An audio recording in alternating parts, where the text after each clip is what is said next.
They laughed when I walked into their mansion wearing my old dress, called me a gold digger, a nobody who didn't belong. But when their credit cards stopped working and their bank accounts froze, their laughter turned to panic. They had no idea who they were really dealing with.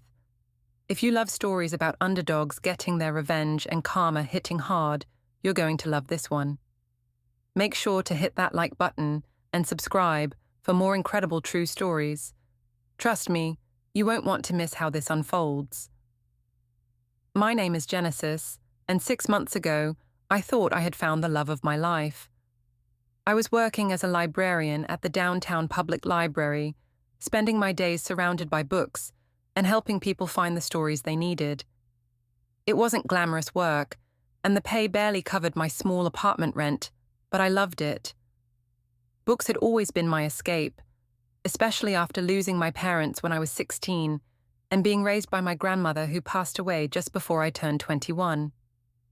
Most people saw me as just another quiet girl struggling to make ends meet. What they didn't know was that every night after work, I would go home to my tiny apartment and transform into someone completely different. While the world slept, I was building something extraordinary. You see, I had a secret that nobody knew about, not even my closest friends. I met Kyle on a rainy Tuesday afternoon at the coffee shop next to the library. I was there during my lunch break, working on my laptop as usual, when this guy approached my table.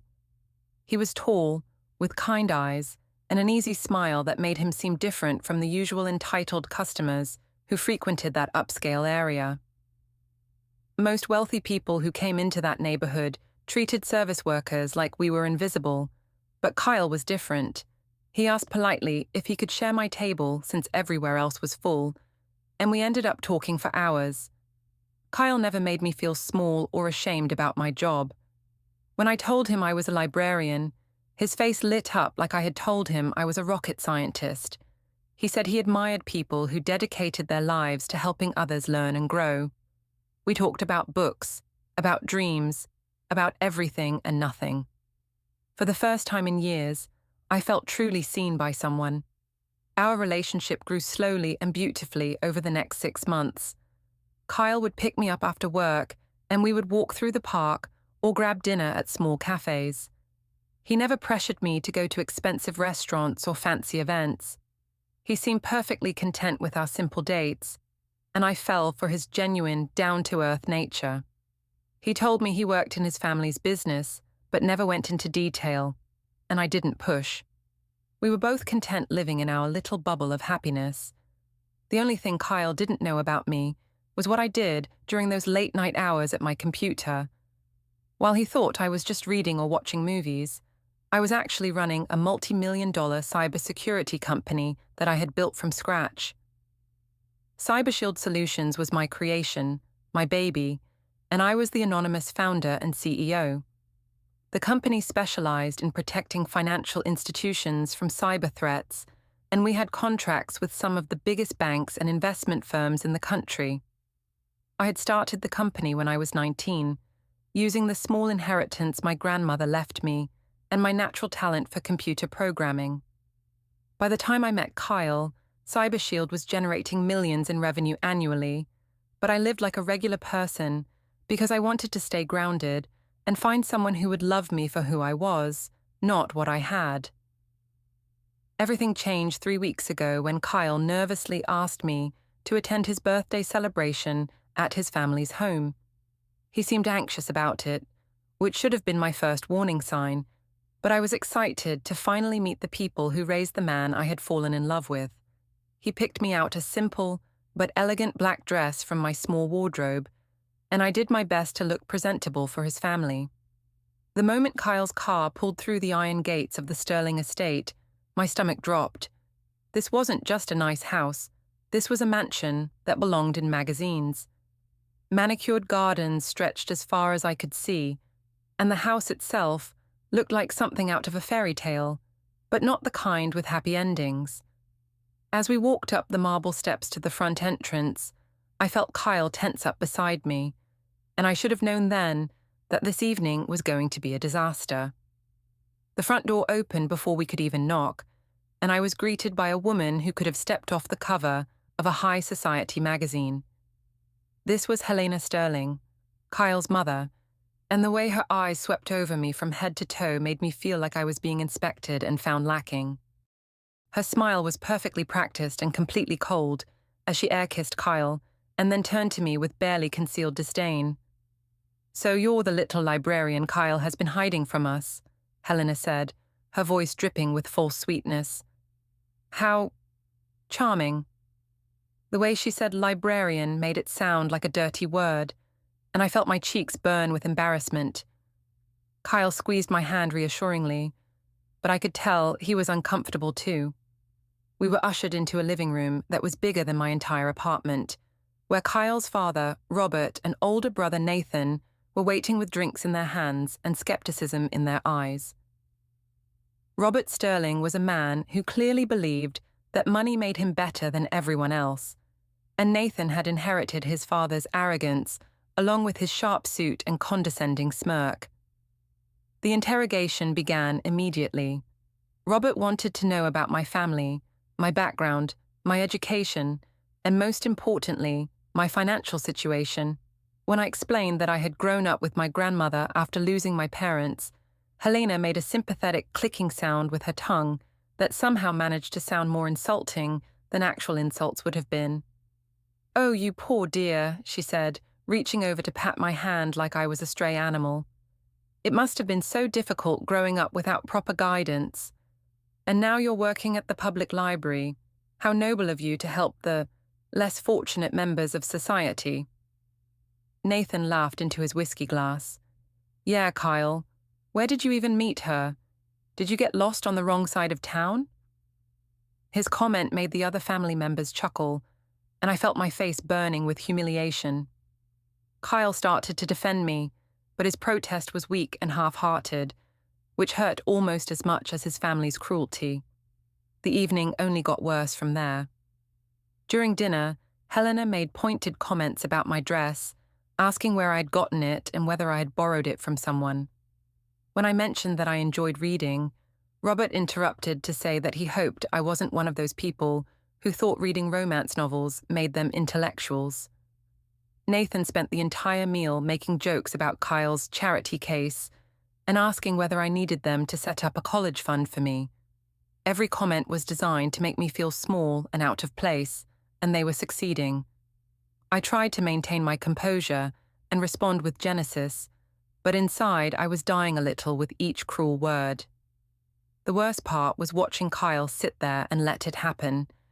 He would occasionally tell his family to be nice, but never truly defended me or told them their behavior was unacceptable. The breaking point came when we moved to the living room for after-dinner drinks.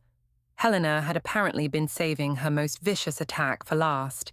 She waited until there was a lull in conversation, then turned to me with that same fake sweet smile and delivered her killing blow. "Genesis, dear, I hope you won't take this the wrong way, but I feel like someone should be honest with you." Her voice carried across the room, making sure everyone could hear what came next. "Girls like you always think you've hit the jackpot when you meet a man like Kyle. But you need to understand something. This is just a phase for him. Men from our world don't marry librarians from broken homes. They date them for a while, have their fun, and then they come back to reality and marry someone appropriate." The room fell completely silent. Even Nathan, who had been making snide comments all evening, looked uncomfortable with his mother's directness. But Helena wasn't finished. "I'm not trying to be cruel. I'm trying to save you from embarrassment later on. Kyle will eventually realize that he needs someone who can match his lifestyle, someone who comes from the right background and can be an asset to his career. You seem like a sweet girl, but let's be realistic. You're a gold digger whether you admit it or not, and frankly, you're not even a very good one." The humiliation was complete. Helena had just called me a pathetic gold digger in front of her entire family and made it clear that I would never be good enough for her son. I looked around the room, hoping to see some sign of outrage on Kyle's face, some indication that he would finally stand up to his mother and defend the woman he claimed to love. Instead, I saw a man who was embarrassed, not by his mother's behavior, but by me. Kyle was looking down at his hands, his face red with shame, and I realized in that horrible moment that part of him agreed with what his mother had said. He thought I wasn't good enough either. Something inside me snapped, not into anger, but into a cold, clear certainty. I had spent 6 months falling in love with a man who was too weak to stand up for me, and I had just been humiliated by people who thought they were better than me, simply because they had inherited money. They had no idea who they were really dealing with. I stood up slowly, smoothing down my simple black dress, the same dress Helena had been mocking all evening, and looked each of them in the eye. My voice was calm and steady when I finally spoke. "You know what, Helena? You're absolutely right about one thing. You have no idea who I really am." I paused, letting my words sink in. "But you're about to find out. You all are." Robert laughed dismissively. "Oh, are we supposed to be intimidated by the angry librarian now?" I smiled, and I knew it wasn't a nice smile. "You should be." I excused myself politely, telling them I needed to use the restroom to freshen up. Once I was alone in their ridiculously opulent guest bathroom, I pulled out my phone and made a call to my assistant at CyberShield Solutions. It was late, but Emma was used to working odd hours when I needed her. "Emma, it's me. I need you to initiate Protocol 7 on the Sterling accounts immediately." "Are you sure?" Emma's voice was concerned. Protocol 7 was our most extreme security measure, reserved for situations where we detected serious potential threats to our clients' financial security. "I'm absolutely sure. Flag all Sterling family accounts across all their banking institutions for suspicious activity. Full freeze on all transactions pending investigation." "Consider it done. How long should I maintain the freeze?" 24 hours should be enough to make the point." I hung up and took a deep breath, looking at myself in their gold-framed mirror. In a few minutes, the Sterling family was about to learn a very expensive lesson about treating people with respect. I returned to the living room where the family was still celebrating Kyle's birthday, probably making more jokes about me behind my back. They barely looked up when I sat back down, too busy enjoying their own cruelty to pay attention to the woman they had just destroyed. It started small. Robert's phone buzzed first, and he frowned as he read whatever message had come through. Then Helena's phone rang, and she stepped away to take a call from someone at her exclusive boutique. Nathan was next, his face going pale as he stared at his trading app. Within 10 minutes, all three of them were frantically making phone calls and trying to figure out why their accounts had suddenly been frozen. Robert was shouting at someone from his business bank about a suspended credit line. Helena was arguing with her personal shopper about a declined credit card. Nathan was panicking about his frozen trading accounts and the deals he was about to lose. I sat quietly in my chair, sipping the expensive wine they had served me, watching their perfect evening crumble around them. Kyle was looking back and forth between his family members, confused and worried, not understanding what was happening. "This is impossible," Robert was saying into his phone. "I bank with you people specifically because this kind of thing doesn't happen." "What do you mean suspicious activity? I haven't done anything suspicious." Helena stormed back into the room, her face flushed with anger and embarrassment. "Someone has hacked our accounts. This has to be some kind of cyber attack." That's when Nathan looked up from his phone, his face white with panic. "It's not just our personal accounts. The company accounts are frozen too. Everything is frozen. We can't access any of our money." The room fell silent as the full scope of their situation became clear. The Sterling family, who had spent the evening mocking me for being poor, suddenly couldn't access a single dollar of their fortune. Robert turned to look at me, suspicion dawning in his eyes. "This is quite a coincidence, don't you think? Our accounts get frozen right after you excuse yourself." I set down my wine glass and smiled. "You know, Robert, you're much smarter than you look." The room went dead quiet. Kyle was staring at me like he had never seen me before, which, in a way, he hadn't. What did you do? Helena's voice was barely a whisper. I stood up and walked to the center of the room, commanding their attention. I made a phone call. One phone call, and your entire financial empire came crashing down. Do you want to know how that's possible? Nathan was the first to understand. You're not really a librarian, are you? Oh, but I am a librarian, I said with a smile. I love books, I love helping people learn, and I genuinely enjoy my job at the library. But that's not all I am. I paused, watching their faces. I'm also the founder and CEO of CyberShield Solutions. The name hit them like a physical blow. Robert's face went ashen, and Helena actually gasped. CyberShield Solutions wasn't just any cybersecurity company. We were the cybersecurity company. We protected the financial data for half the major banks in the country, including all the institutions the Sterling family used. That's impossible, Helena whispered. CyberShield's founder is anonymous. Nobody knows who runs that company.